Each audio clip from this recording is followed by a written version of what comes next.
Welcome to People, Places, Planet Pod, the official podcast of the Environmental Law Institute, a nonprofit, nonpartisan organization working to ensure a healthy environment, prosperous economies, and vibrant communities founded on the rule of law. Welcome to People, Places, Planet Pod. My name is Lavinia Reynolds, and I'm a research associate here at the Environmental Law Institute. Today, we are thrilled to feature a conversation on combating deforestation in the Amazon rainforest. The Amazon covers 9 countries and 40% of South American landmass.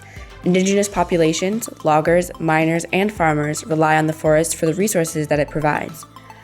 However, rising deforestation rates are now threatening the Amazon. Governments have implemented enforcement strategies to combat deforestation with limited success. Given the vast size and numerous stakeholders that rely on the rainforest, innovative and cooperative methods are needed to combat deforestation. Today, we are joined by Avital Lee, a research associate at the Environmental Law Institute.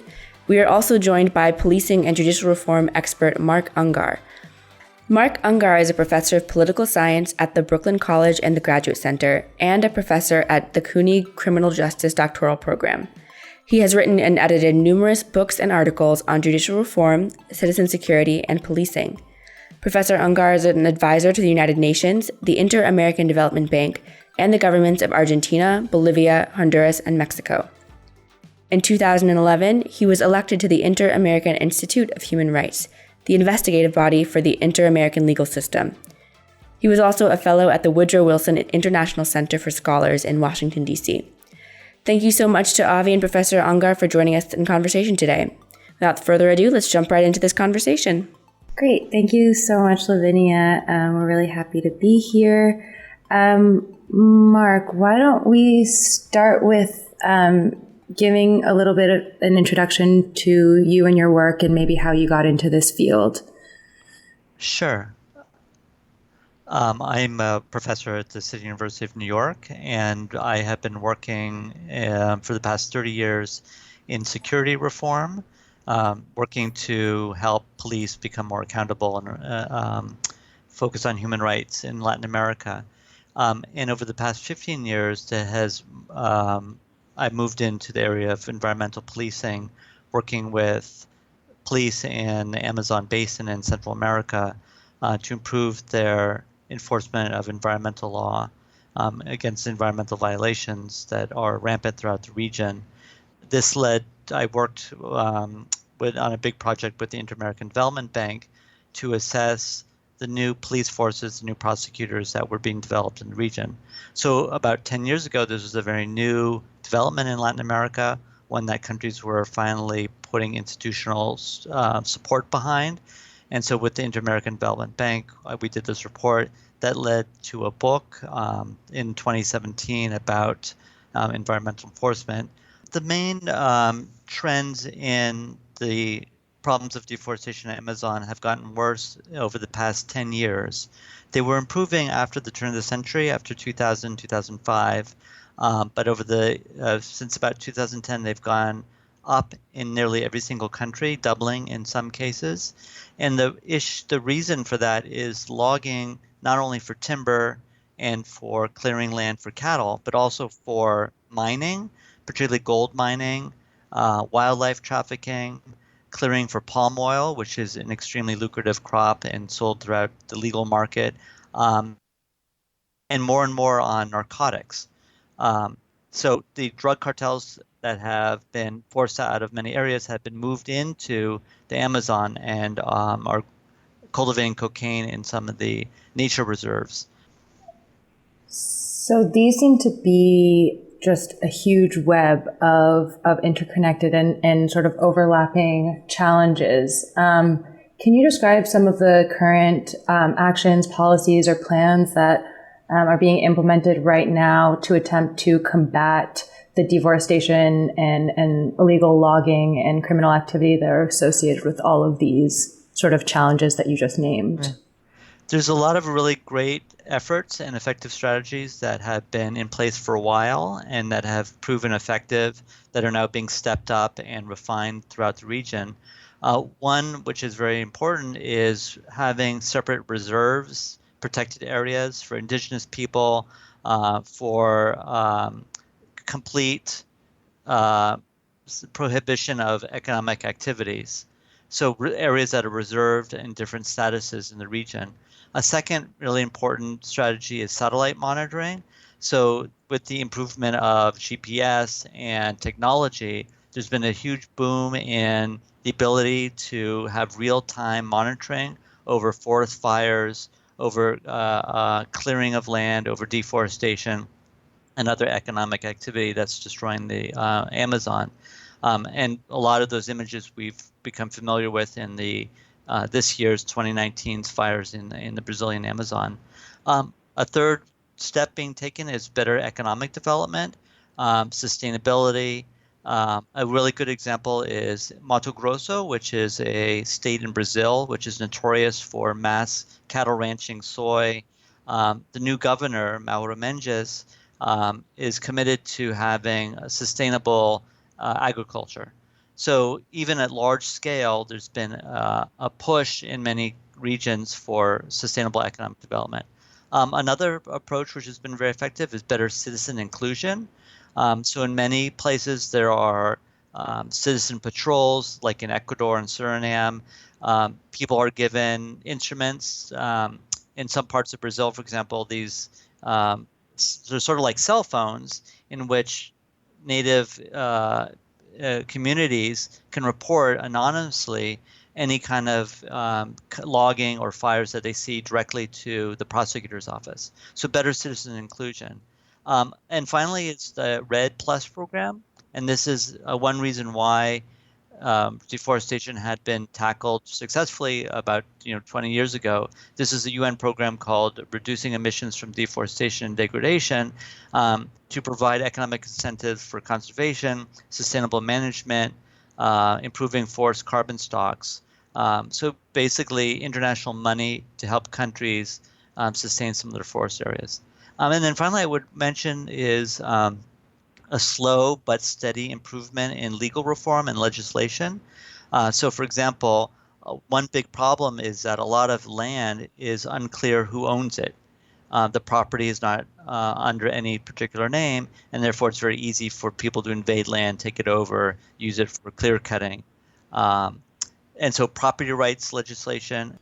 Great. So a lot of the initiatives that you just mentioned are fall in the realm of sort of information gathering and programming, and you only sort of got into the more specifics about legal reform and policy. Could you please elaborate a little bit on sort of the policy infrastructure and the work that's being done on enforcing some of these laws and making sure that these programs are actually being implemented as they should? Yeah, there's many different ways. To go to the very concrete part of that is the legal structure that I mentioned earlier being set up throughout the region that started about 10 years ago, in which countries have created environmental police agencies, environmental prosecutors' offices, and environmental courts, and they are increasingly working together. It's a struggle, but police on the ground gathering evidence, finding witnesses, protecting people, providing that information, that evidence to prosecutors who can then use the law to charge people formally, and then judges to rule on those cases. So there's been a much great improvement in creating that legal structure, which you mentioned, in terms of making these laws stick, enforcing the laws, making sure that people are protected. One of the big problems in Latin America and all the other regions in the world is killings of environmental activists. It's gone way up, and protecting people who are whistleblowers against environmental crime is extremely important. So having police protection, having prosecutor protection is crucial. Another way that is being enforced, which doesn't get a lot of attention, which is enforcement of other non crimes that are not strictly environmental, such as money laundering. Huge amounts of money that is created by environmental crime gets easily laundered into the banking system. So controlling flows of money, controlling, informal banking mechanisms throughout the region. There's a lot of informal operations that are occurring. Another is imports and exports, which is very interesting because one of the worst forms of environmental crime in the Amazon is gold mining. And one reason why it's so bad is that you use mercury, which is extremely poisonous, to extract gold. A lot of regions in Peru and Colombia and Brazil, huge watersheds where thousands of people depend on for the drinking water and for their food, are completely poisoned by mercury. Some say in the Amazon and Colombia, only about 2% of the drinking water is actually safe. And other ways that is being controlled is import of things like excavators. A lot of the equipment used to basically tear up the forest. Those are equipment that has to be imported into the region that comes down the highways. So controlling the import and export of critical supplies like mercury or excavators is one way that they're trying to enforce this. And then finally, I would mention, which is really important, is coordination. There are so many different agencies. A lot of them don't trust each other. They exist at the local level, the regional level, the national level. There's the military, there's the courts, there's the elected officials, there's oversight officials. And improving the coordination among them is important. And one example of that is Colombia has a program called Burbujas Ambientales, which are basically requiring these agencies to work together in shared objectives and outcomes. So focus on coordination is one way that all this is being implemented and enforced. So sort of building on those last points, and based on all of the research and work that you've done on this, including the findings that are presented in your book, The 21st Century Fight for the Amazon, how do you think you would prioritize the first and most necessary actions that these countries and perhaps the international community need to make to improve the enforcement outcomes of existing legal and political infrastructure on deforestation in the Amazon?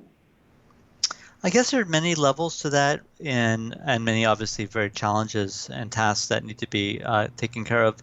On one level is a very practical, very daily actions that need to be supported in terms of international aid or support from the country toward them.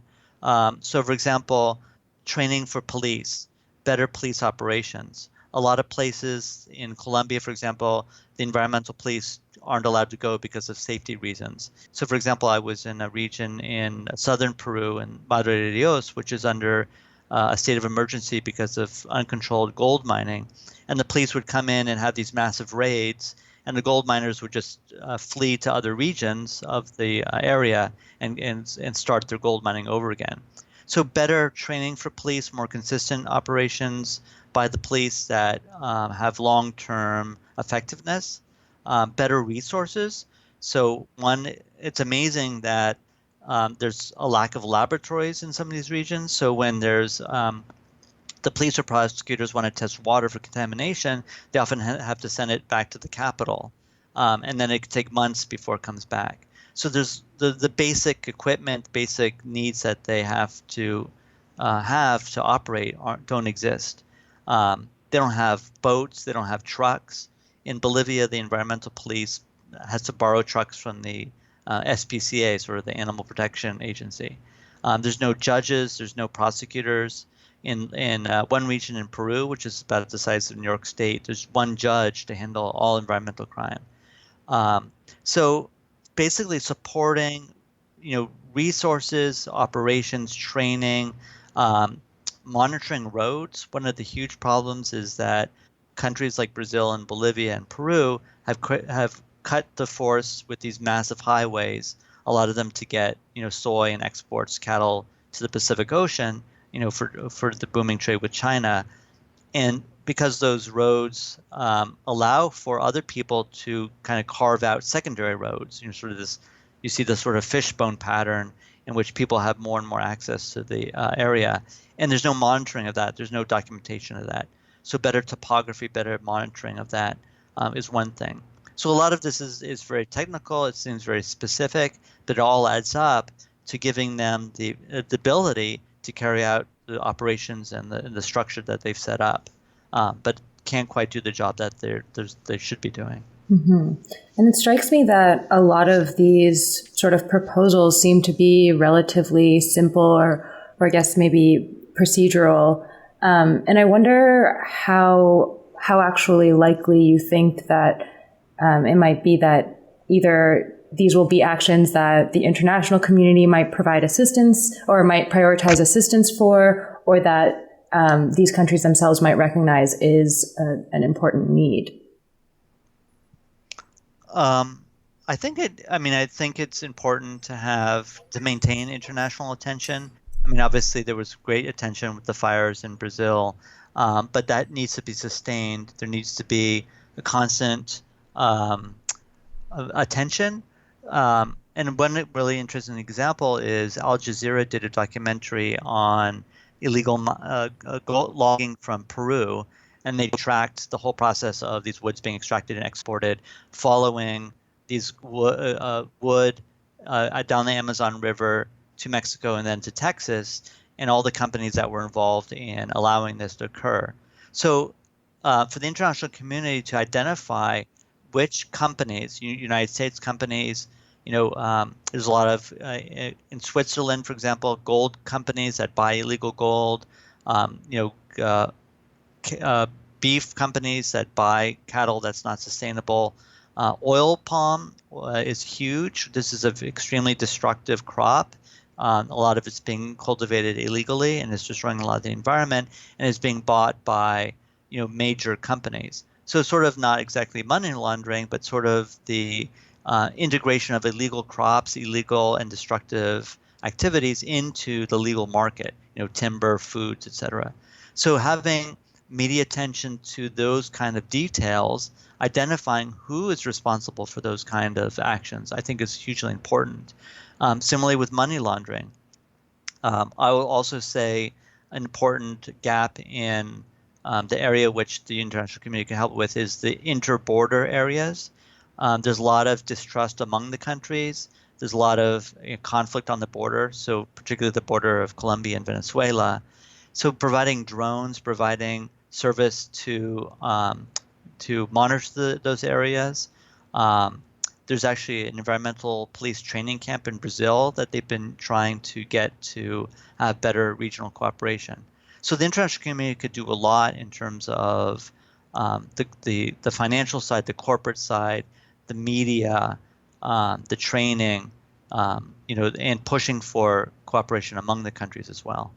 I guess that kind of spurs another question, which is just whether you think that, I know that there can often be big criticism towards actors like the United States making sort of pronouncements on what should be done and defending a certain position, especially on environmental protection, to countries that could easily justify that they are in an economic position in which they need to be harvesting resources and using them and for people's livelihoods. So can you speak a little bit on that tension and whether you think that might come into play at all if the international community is taking a more active role in identifying necessary next steps to protect the Amazon?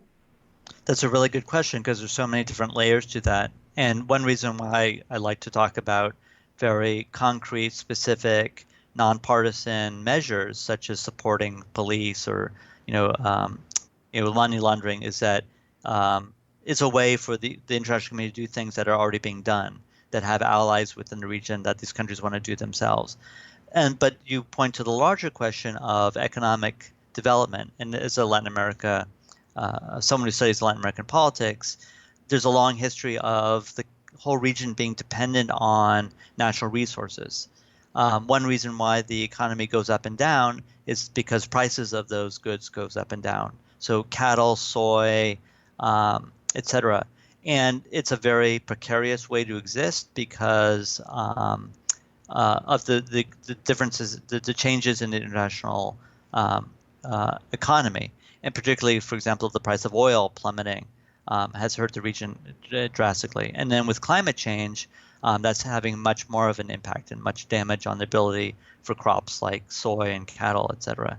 And so helping the region move away from dependence on natural resources, I think it's a long term, it's a heavy lift in terms of shifting something that's existed for hundreds of years. And at the beginning, we talked a little bit and touched a little bit on the topic of human rights and the idea of rights-based approaches to improving sustainable and promoting sustainable land use has been gaining attention in recent years around the world in the environmental community.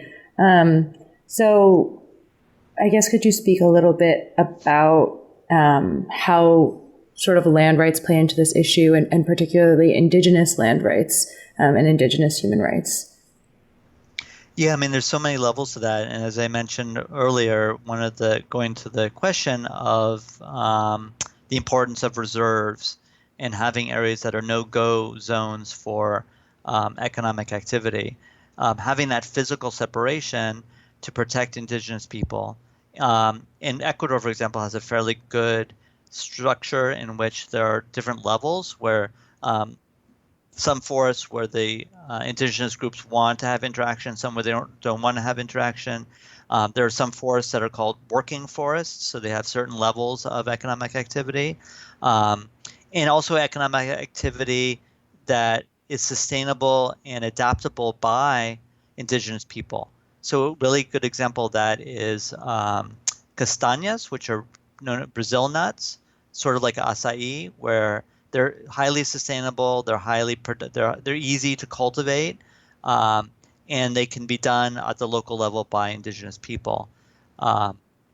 So supporting them, supporting their property rights, supporting their reserved areas, supporting the kind of status that they want in terms of how much economic activity, what kinds of economic activity they want in their areas.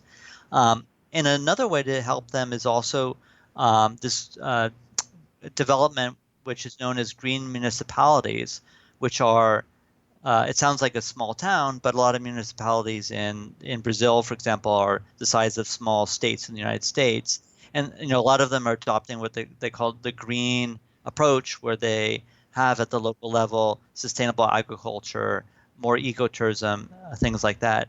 So the international community, one idea I had is having sister cities, so that cities in the United States or Europe could partner with some of these cities through economic support exchanges to support their approach toward protecting their indigenous people, protecting their local environment, which they can do, within the area. And this is particularly important when you have economic and political instability at the national level, such as in Brazil and Venezuela, helping municipal governments, which are closest to the indigenous people, which are closest to the people in general, supporting them, I think, is really important and gets below the sort of the larger political tensions that you mentioned over imperialism, things like that. Having that, person to person or city to city contact, I think, could be really helpful.